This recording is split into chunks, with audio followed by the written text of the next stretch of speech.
एक के बाद एक मुझ पर कोई ना कोई मुसीबत आती ही जा रही है। ना जाने क्यों मुझे ऐसा लग रहा है कि कोई तो है जो मुझे नुकसान पहुंचाना चाहता है और मुझे परेशान करने के लिए जानबूझकर ये सब कर रहा है। अपनी जिंदगी में रक्षिता एक के बाद एक प्रॉब्लम से जूझ रही थी, जिस वजह से उसके दिमाग में सबसे पहले ये बात आई कि हो ना हो कोई जानबूझकर उससे बदला लेने के लिए उसे तंग कर रहा है। मगर फिर उसके बाद उसने अपने जहन में दूसरा ख्याल लाते हुए सोचा, मेरे साथ हुई बाकी चीजें हो सकता है किसी ना किसी ने जानबूझकर की हो, पर रोहन का एक्सीडेंट कोई भला क्यों ही करेगा। मुझे इन सब फालतू बातों में दिमाग लगाने से पहले रोहन के इलाज के लिए पैसों का इंतजाम करने के बारे में सोचना होगा। जल्द से जल्द मैंने 15 लाख रुपए का इंतजाम नहीं किया तो डॉक्टर उसका ऑपरेशन नहीं करेंगे, और अगर मैं पैसों की कमी की वजह से उसकी जान नहीं बचा पाई तो मैं दुनिया को क्या मुंह दिखाऊंगी। इतने सारे पैसों की जरूरत अचानक पड़ने की वजह से रक्षिता के दिमाग ने पूरी तरह से काम करना बंद कर दिया था। उसको कुछ भी समझ नहीं आ रहा था कि वो इतने पैसों का इंतजाम करे तो करे कैसे। एक तो पहले से ही उसकी सैलरी बहुत कम थी, ऊपर से आकाश की असलियत सामने आने के बाद वो आकाश से भी मदद नहीं मांग सकती थी। और रही रुद्र की बात, तो रक्षिता पहले ही उसे शादी के लिए मना कर चुकी थी, इसलिए अब वो रुद्र से भी मदद की उम्मीद नहीं कर सकती थी। अब रक्षिता को उसके सामने मदद के सारे रास्ते बंद दिख रहे थे। इन्हीं सब बातों को सोचते हुए रक्षिता आईसीयू के बाहर खड़े हुए ऑक्सीजन मास्क में छुपा रोहन का चेहरा देखे जा रही थी। उससे रोहन की ये हालत देखी नहीं गई। ये वो पल था जब रक्षिता अपनी जिंदगी में पहली बार खुद को इतना ज्यादा कमजोर महसूस कर रही थी, और इसी के चलते रुआसी आवाज में उसने खुद से कहा, भाई मुझे माफ कर दो। मैं जानती हूं तुम इस वक्त किस तकलीफ से गुजर रहे हो, और इस हालत में तुम्हारे लिए एक एक पल काटना कितना मुश्किल है, पर फिर भी पैसों की तंगी की वजह से मैं तुम्हारा इलाज शुरू नहीं करवा पा रही। अगर हम लोग अमीर होते तो आज तुम्हें ये दिन नहीं देखना पड़ता, और मैं डॉक्टर के कहते ही उन्हें पैसे देकर झट से तुम्हारा इलाज शुरू करवा चुकी होती। रोहन को तड़पता हुआ देख आईसीयू के बाहर खड़े होकर रक्षिता रोने लगी। काफी देर तक यूं ही आंसुओं को बहाने के बाद उसके दिमाग में पैसों के इंतजाम को लेकर एक आइडिया आया, और उसने अपने आंसुओं को पोंछते हुए कहा, मैं इतना क्यों घबरा रही हूं? मुझे एक बार हवेली में जाकर देखना चाहिए। अगर मुझे वहां पर सोने के सिक्के मिल गए तो मेरी सारी परेशानियां एक ही बार में हल हो जाएंगी। मन में इतना ख्याल आते ही आईसीयू से निकलकर रक्षिता सीधे हवेली की तरफ गई, क्योंकि रोहन को बचाने के लिए उसके पास और कोई रास्ता भी नहीं था। एक हवेली ही थी जहां पर मौजूद सोने के सिक्के अब रोहन की जान बचाने के लिए उसके काम आने वाले थे। दौड़ते भागते हुए वो किसी तरह जल्द से जल्द हवेली में पहुंची और हवेली के बेसमेंट पर जाकर सोने के सिक्के ढूंढने लगी, पर उसे अब तक वो सिक्के तो यक्ष ही दे रहा था, और रक्षिता को अभी तक ये अंदाजा नहीं था कि उसके सामने मौजूद रुद्र ही यक्ष है। इसलिए वो सोने के सिक्के की उम्मीद भी लगाई हुई थी, पर यक्ष तो यही चाहता था कि रक्षिता शादी के लिए मान जाए। इसलिए इस बार उसने रक्षिता को सोने के सिक्के नहीं दिए। सोने के सिक्के रक्षिता के सामने पैसों के इंतजाम की आखिरी उम्मीद थी, पर बेसमेंट से भी खाली हाथ लौटने के बाद उसकी ये उम्मीद भी खत्म हो चुकी थी। वो पूरी तरह से घबराहट और बेचैनी के चलते परेशान होने लगी। इसके बाद थोड़ी देर में ही उसका शरीर घबराने की वजह से कांपने लगा, और साथ ही साथ उसके शरीर से धीरे धीरे पसीना भी आ रहा था। और इन्हीं सब परेशानियों से जूझते हुए रक्षिता खुद को कोसते हुए कहने लगी, काश मैंने पहले मिले उन सिक्कों को ही बचा लिया होता, तो आज मेरे पास इतनी सेविंग्स तो होती कि मैं रोहन का इलाज करा पाती। पर मुझे तो अपने लिविंग स्टैंडर्ड को बढ़ाने और उन सिक्कों को बेचकर मिले पैसों को खर्च करने की ज्यादा जल्दी थी। काश मैंने फ्यूचर के बारे में थोड़ा तो सोचा होता कि हो ना हो जिंदगी में कभी ना कभी मुझे ऐसी किसी मुसीबत का सामना करना पड़ सकता है, और उस मुसीबत से बाहर निकलने के लिए मेरे पास पैसों का होना जरूरी होगा। काश मैंने इन सब बातों के बारे में पहले सोचा होता। रक्षिता पूरी तरह से हार मान चुकी थी, इसलिए वो खुद से ही ये सब बेतुके सवाल जवाब किए जा रही थी। उधर यक्ष भी यही चाहता था कि रक्षिता बुरी तरह से परेशान हो जाए और वो रुद्र से मदद मांगे, क्योंकि रक्षिता के ऐसा करते ही रुद्र के रूप में यक्ष उसे शादी के लिए मना लेगा। इसलिए बेसमेंट में खुद को गायब करके यक्ष रक्षिता को ये सब हरकतें करते हुए देखे जा रहा था। और फिर रक्षिता को कुछ पल यूं ही रोता हुआ देखने के बाद यक्ष ने सोचा, मैं जानता हूं रक्षिता, मैं तुम्हें सोने के सिक्के ना देकर बहुत गलत कर रहा हूं। तुम यहां बहुत उम्मीद लेकर आई थी और मैंने तुम्हारी उन सारी उम्मीदों को तोड़ दिया है। पर तुम भी समझने की कोशिश करो, मेरे पास और कोई रास्ता नहीं था। अगर अभी मैं तुम्हारी मदद कर दूंगा तो तुम रुद्र के पास, या यूं कहूं कि मेरे पास लौट कर नहीं आओगी और मैं तुम्हें कभी भी अपना नहीं बना पाऊंगा। यक्ष ये सब एक सोचे समझे प्लान के तहत कर रहा था। उसे पूरा यकीन था कि जब रक्षिता को कहीं से भी मदद नहीं मिलेगी तो उसके पास एक ही रास्ता बचेगा और फिर वो थक हार कर मदद मांगने के लिए रुद्र के पास ही जाएगी। और उसका ये प्लान बहुत जल्द सक्सेसफुल भी होने वाला था। उधर रक्षिता पैसों का इंतजाम ना होने की वजह से परेशान होकर आंसू बहाए जा रही थी और यूं ही रोते रोते उसने फैसला किया और खुद से बोली, रुद्र और आकाश के आपस में चाहे कितने भी झगड़े चल रहे हों, पर मुझे लगता है रुद्र एक अच्छा इंसान है और इस मुसीबत के दौर में मैं उससे मदद मांगूंगी तो मुझे यकीन है वो मेरी मदद जरूर करेगा। हाँ, मुझे रुद्र से मदद मांगनी चाहिए। फिलहाल एक वही है जिस पर मैं इतना यकीन कर सकती हूँ कि वो मुझे किसी भी हालत में निराश नहीं करेगा। रुद्र से मदद मांगने का ख्याल आते ही रक्षिता ने अपने आंसू पोंछे और ऑफिस जाने के लिए हवेली से बाहर निकल आई। और फिर बाहर आते ही वो इधर उधर कैब तलाशने लगी, पर वो इलाका इतना सुनसान था कि उसे आज कोई भी कैब या ऑटो नहीं मिल पा रहा था। उसने वक्त ना गवाते हुए अपने कदमों को शहर की तरफ मोड़ लिया और फिर हवेली से निकलकर तेज कदमों के साथ शहर की तरफ बढ़ने लगी। कुछ किलोमीटर यूं ही चलने के बाद उसे एक ऑटो दिखाई दिया और उसने उस ऑटो को हाथ दिखाकर रोक लिया। इसके बाद रक्षिता ने ऑटो वाले को अपने ऑफिस का एड्रेस बताया और ऑफिस से चली आई। रक्षिता इन सब परेशानियों में इतनी ज्यादा खोई हुई थी कि ऑफिस पहुंचने के बाद भी उसे होश नहीं था कि वो उसकी मंजिल पर पहुंच चुकी है। इसलिए वो ऑटो में ही बैठी रही। जब काफी देर तक रक्षिता ऑटो से नहीं उतरी तो ऑटो वाले ने तेज आवाज में उससे कहा, मैडम आप सुन भी रही हैं? मैं आपसे कह रहा हूँ, हम आपकी बताई डेस्टिनेशन पर पहुंच चुके हैं। प्लीज अगर आपको यहीं पर जाना है तो आप उतर सकती हैं, या आप बताएं आपको कहीं और जाना है तो मैं आपको वहां ड्रॉप कर दूं। इतना सुनते ही रक्षिता होश में आई। उसने हड़बड़ाहट में ऑटो से उतरकर ऑटो वाले को 500 का नोट दे दिया और वहां से ऑफिस के अंदर चली गई। वो इतनी टेंशन में थी कि वो ऑटो ड्राइवर से बचे हुए पैसे वापस लेना भी भूल गई थी। रक्षिता ऑफिस के अंदर जाते ही भागते हुए रुद्र के कैबिन में गई और उसने एक ही सांस में पैसों से जुड़ी अपनी सारी दिक्कतें रुद्र को बता दी।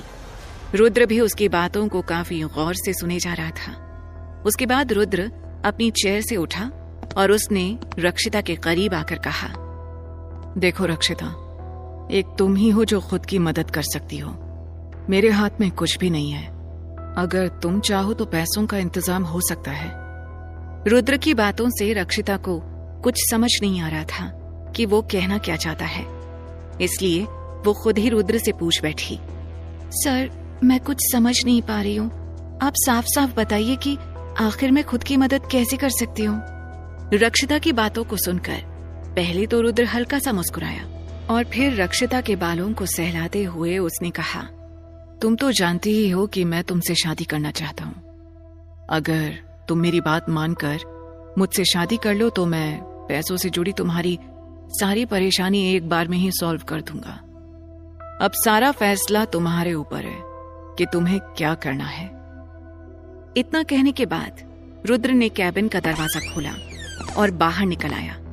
रक्षिता अभी भी कैबिन के अंदर ये सोचते हुए सदमे में खड़ी थी कि आखिर रुद्र उससे ये क्या कह गया है। इसी कश्मकश के चलते उसके मन में कई ख्याल आ रहे थे। रुद्र मेरी मजबूरी का फायदा उठाकर मुझसे शादी करना चाहता है। मुझे ऐसा लग रहा है कि कोई तो बड़ा गेम खेल रहा है। अगर मैं रुद्र के प्लान का पता लगा लूं तो मुझे उसकी असलियत पता चल जाएगी, और हो ना हो अगर मैं ये काम करने में कामयाब हो गई तो अपनी असलियत छिपाने के डर से रुद्र मेरी मदद भी कर दे। मुझे रुद्र की सच्चाई जल्द से जल्द पता लगानी ही होगी। अब मेरे पास यही एक रास्ता बचा है। मन में ये ख्याल आते ही रक्षिता भी रुद्र के कैबिन से बाहर निकल आई और उसका पीछा करने लगी। रुद्र कार स्टार्ट करके कहीं जाने के लिए निकल चुका था। रक्षिता ने भी ऑफिस से बाहर निकलकर एक कैब रोकी और रुद्र की कार का पीछा करने लगी। काफी देर तक पीछा करने के बाद रुद्र एक सुनसान इलाके पर पुराने खंडहर हो चुके मंदिर पर जाकर रुक गया।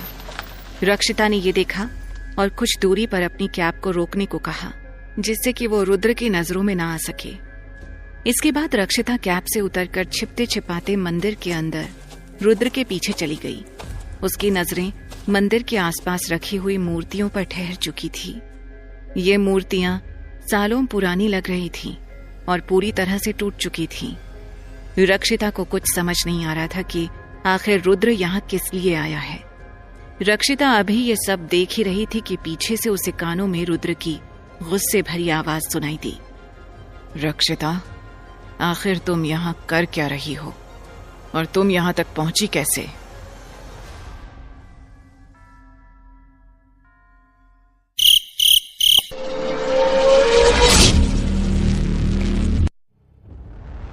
मैं तुमसे कुछ पूछ रहा हूँ रक्षिता, आखिर तुम यहाँ तक पहुंची कैसे?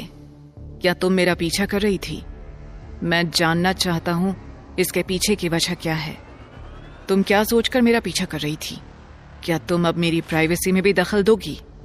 तुम जानती हो ना ऐसा करना कानूनन अपराध है। तुम किसी की पर्सनल लाइफ में ऐसे दखल नहीं दे सकती हो। रुद्र रक्षिता को उस मंदिर में देखकर बहुत ज्यादा गुस्सा हो गया था। उसे ऐसा लग रहा था कि रक्षिता को उस पर शक हो गया है और वो किसी न किसी सबूत की तलाश में उसके पीछे आई है। इसलिए रुद्र रक्षिता पर चिल्लाकर अपने आप को सही साबित करने की कोशिश कर रहा था। रुद्र के इस बर्ताव से रक्षिता सहम सी गई थी। इस तरह से गुस्से भरे लहजे में बातें सुनकर रक्षिता की आंखें थोड़ी थोड़ी नम हो गई थीं। रुद्र ने जैसे ही उसके मुरझाए हुए चेहरे और उसकी भीगती हुई निगाहों की तरफ देखा तो वो बात को संभालते हुए रक्षिता से बोला, मैं भी कितना पागल हूं कि सीधे ही तुम पर चिल्लाने लगा कि तुम मेरा पीछा कर रही हो। मैंने तो ये भी नहीं सोचा कि हो सकता है तुम मुझे अपना फैसला सुनाने यहाँ आए हो। चलो बताओ, क्या फैसला लिया है तुमने?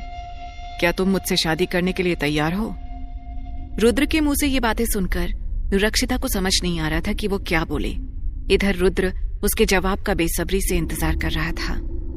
जब बहुत देर तक रक्षिता ने कुछ नहीं कहा तो रुद्र ने उससे एक बार फिर से पूछा, क्या हुआ रक्षिता, तुम कुछ बोल क्यों नहीं रही हो? मुझे बताओ तुमने क्या फैसला लिया है? ये सवाल करते ही रुद्र रक्षिता के करीब आने लगा। रक्षिता के पास इस वक्त रुद्र की बातों का कोई जवाब नहीं था। वो हाँ भी नहीं कहना चाहती थी और ना ही उसके प्रपोजल को इनकार करना चाहती थी, क्योंकि अगर वो इनकार कर देती तो वो कभी भी रुद्र की असलियत का पता नहीं लगा पाती। इधर रुद्र के कदम धीरे धीरे रक्षिता की तरफ बढ़ रहे थे। रक्षिता को रुद्र के इरादे ठीक नहीं लग रहे थे, इसलिए वो चुपचाप वहां से निकलकर भाग गई। रुद्र पीछे से उसका नाम लेकर उसे रोकने की कोशिश करने लगा, पर रक्षिता की किस्मत अच्छी थी और वो वहां से भागने में कामयाब हो गई। मंदिर से निकलकर रक्षिता उसी कैब में बैठी जिससे वो यहाँ तक आई थी और फिर वो उसमें बैठकर हवेली की तरफ चल पड़ी। दिन भर की थकान के बाद हवेली में पहुंचकर रक्षिता के अंदर किसी भी तरह के काम को करने के लिए ताकत नहीं बची थी। और तो और उसे कल सुबह सुबह जल्दी उठकर रोहन के इलाज के लिए हॉस्पिटल भी जाना था, इसलिए उसने कुछ स्नैक्स खाए और अपने बेडरूम में जाकर सोने की कोशिश करने लगी। हवेली में मौजूद यक्ष के पास रक्षिता से कांटेक्ट करने के लिए ये सबसे सही मौका था, इसलिए उसने रक्षिता के सपने में जाने का फैसला किया। पर इस बार यक्ष ने उसके सपने में जाकर सीधे बात करने की बजाय उसे धीरे धीरे अपने इरादों के बारे में हिंट देने की सोची। वो अपने बारे में रक्षिता का नजरिया बदलना चाहता था और उसके माइंड को इनडायरेक्टली डाइवर्ट करना चाहता था। और ये प्लान बनाते हुए यक्ष रक्षिता को सपना दिखाने लगा। रक्षिता, तुम और मैं जो इतने दिनों से चाह रहे थे, आज वही दिन आ चुका है। हम दोनों हमेशा के लिए एक दूसरे के हो जाएंगे। मैं तुमसे पूछता हूं, क्या तुम जिंदगी भर मेरा साथ निभाने के लिए तैयार हो? सपने में इतना कहने के बाद यक्ष ने रक्षिता के चेहरे को ऊपर उठाया और उसकी आंखों में आंखें डालकर उसके जवाब का इंतजार करने लगा। कुछ देर तक यक्ष को यूं ही प्यार भरी निगाहों से देखने के बाद रक्षिता ने जवाब देते हुए कहा, मैं तो कब से इस पल का इंतजार कर रही थी और ये बात तुम भी जानते हो। इसके बाद भी तुम मेरे जवाब को जानना चाहते हो? मैं तो कब से तुम्हारी बनने के लिए तैयार हूं। मुझे पूरा यकीन है कि तुमसे अच्छा लाइफ पार्टनर मुझे पूरी दुनिया में और कोई नहीं मिल सकता। मैं जानती हूं कि तुम हर कदम पर मेरा साथ निभाओगे और मुझे हमेशा अपने दिल में बैठा कर रखोगे। सपने में जैसे ही रक्षिता ने यक्ष के सवाल को सुनकर उसके जवाब में हामी भरी, तो तुरंत ही उसके सपने का नजारा पूरी तरह से बदल गया। आसमान से फूल बरसने लगे और आसपास फूलों की सजावट से एक मंडप तैयार हो गया। इसके बाद यक्ष रक्षिता का हाथ पकड़कर उसे उस मंडप में ले गया, जहां रक्षिता ने देखा कि यक्ष उससे शादी करने जा रहा है। ये सारा सपना यक्ष का दिखाया गया एक छलावा था, इसलिए इसमें वो जैसे चाहे वैसे रक्षिता को रिप्रेजेंट कर सकता था। इसी वजह से सपने में यक्ष से शादी होने पर भी रक्षिता उस शादी में काफी खुश दिखाई दे रही थी। शादी हो जाने के बाद रक्षिता और यक्ष मंडप से निकलकर हवेली में बने हुए रक्षिता के बेडरूम में गए। वहां पहुंचते ही उन दोनों ने एक दूसरे को कसकर गले लगा लिया। रक्षिता यक्ष के सीने से लगकर उसकी धड़कनें सुनने लगी। उसके बाद यूं ही उसके सीने से चिपके हुए वो उससे बोली, यक्ष, तुम नहीं जानते मैंने इस लम्हे का कितने साल इंतजार किया है। आज मैं पूरी तरह से तुम्हारी हो चुकी हूँ। मुझ पर सिर्फ और सिर्फ तुम्हारा हक है। आज मैं तुम्हें जज्बाती नहीं, जिस्मानी तौर पर भी अपना बनाना चाहती हूँ। मेरे करीब आओ। रक्षिता के इतना कहते ही यक्ष ने उसके चेहरे को ऊपर उठाया और उसकी जुल्फों को खोलकर आजाद कर दिया। रक्षिता के चेहरे पर आती हुई जुल्फों पर हाथ फेर कर यक्ष ने उनको हटाया और फिर रक्षिता की आंखों में आंखें डालकर उसके होठों को देखने लगा। रक्षिता के गुलाबी होंठ बिल्कुल किसी गुलाब की पंखुड़ी की तरह नाजुक लग रहे थे। यक्ष कब से रक्षिता के उन होठों का स्वाद चखना चाहता था, पर उसे रक्षिता की तरफ से कोई भी हामी भरा जवाब नहीं मिल रहा था। अब जब रक्षिता ने उसे हर बात की मंजूरी दे दी थी, तो अब यक्ष भी पूरी तरह से रक्षिता के हुस्न में डूबने के लिए तैयार था। इसके बाद यक्ष रक्षिता के करीब आया और उसके होठों पर अपने होठ रख दिए। रक्षिता भी यक्ष की तरफ से हुई इस पहल का बेसब्री से इंतजार कर रही थी। यक्ष के ऐसा करते ही रक्षिता भी उसका साथ देने लगी और उसे किस करने लगी। अभी सपने में वो दोनों अपनी किस को एंजॉय कर ही रहे थे कि इतने में ही हवेली के किचन में कुछ गिरने की आवाज आई और रक्षिता की नींद खुल गई। इस आवाज को सुनकर रक्षिता चौंक गई और उसने कहा, कौन है वहां? मैं तुमसे बोलती हूँ, सामने आओ। ना जाने क्यों रक्षिता को अपने घर में किसी और के होने का एहसास हो रहा था। उसने बाहर निकलकर ढूंढने की कोशिश की, पर उसे कोई दिखाई नहीं दिया। इसके बाद उसने खुद से कहा, मैं भी खामखा ही परेशान हो रही हूँ। हो सकता है कि वहां कोई बिल्ली हो जिसने किचन में बर्तन गिरा दिया हो और उसकी आवाज सुनकर मेरी नींद खुल गई हो। वैसे अच्छा ही हुआ मेरी नींद खुल गई, नहीं तो ऐसे अजीब सपने में पता नहीं मैं उस यक्ष के साथ क्या कर बैठती। इतना कहते ही रक्षिता जोर से खिलखिलाकर हंस दी। रक्षिता की नींद बीच में ही खुल जाने की वजह से यक्ष का प्लान सक्सेसफुल नहीं हो पाया और रक्षिता पर उसके सम्मोहन का कोई भी असर नहीं हुआ। इस बात से यक्ष भी काफी ज्यादा नाराज हो गया था। वो भी अब रक्षिता की नींद के खुलने के पीछे की वजह जानना चाहता था, पर थोड़ी देर में ही उसे रक्षिता की एक तेज चीख सुनाई दी। ये सब क्या है? अगर ये यूं ही बढ़ता रहा तो ये मेरे लिए जानलेवा साबित हो जाएगा। रक्षिता की आवाज सुनकर यक्ष ने अपना ध्यान उसकी तरफ किया तो उसने देखा कि पूरे कमरे में पानी भरने लगा था। यूं अचानक इस तरह पानी का भरना और उस आवाज के आने से रक्षिता की नींद का खुलना, ये सभी इंसिडेंट यक्ष के मन में वहां किसी और के होने का शक पैदा कर रहे थे। रक्षिता भागकर किचन की तरफ गई तो उसके सामने इसकी असल वजह आ गई और उसने खुद से कहा, मैं भी कितनी पागल हूँ। लगता है मैंने ही बर्तन रखने के बाद सिंक के नल को खुला छोड़ दिया था, जिस वजह से ये भर गया और इसका पानी पूरे कमरे में फैलता चला गया। वो तो अच्छा हुआ कि सही वक्त पर मेरी नींद खुल गई और मैंने इसे बढ़ने से रोक दिया, नहीं तो ये पानी आज पूरे कमरे में भर जाता। इसके बाद रक्षिता ने किचन के उस नल को बंद कर दिया और वापस अपने कमरे में आकर लाइट बंद करके सोने की कोशिश करने लगी। अभी कुछ देर ही हुई थी कि अचानक रक्षिता को उसके जिस्म पर किसी के हाथ फेरने का एहसास हुआ, जिस वजह से उसकी नींद एक बार फिर से खुल गई और उसने जोरों से चिल्लाकर कमरे की लाइट जला दी। इस इंसिडेंट के बाद रक्षिता की सांसें तेज हो गई थीं। वो बिस्तर पर बैठे बैठे डर की वजह से घबरा रही थी और फिर डरते हुए उसने कहा, जरूर इस हवेली में कोई है। मुझे बार बार होने वाला ये एहसास गलत नहीं हो सकता है। कहीं ये रुद्र ही तो नहीं जो मेरे पीछे हवेली तक आ गया हो और मुझे छूने की कोशिश कर रहा हो। मगर ये रुद्र था तो इतनी जल्दी गायब कैसे हो गया? या फिर वो यहाँ कहीं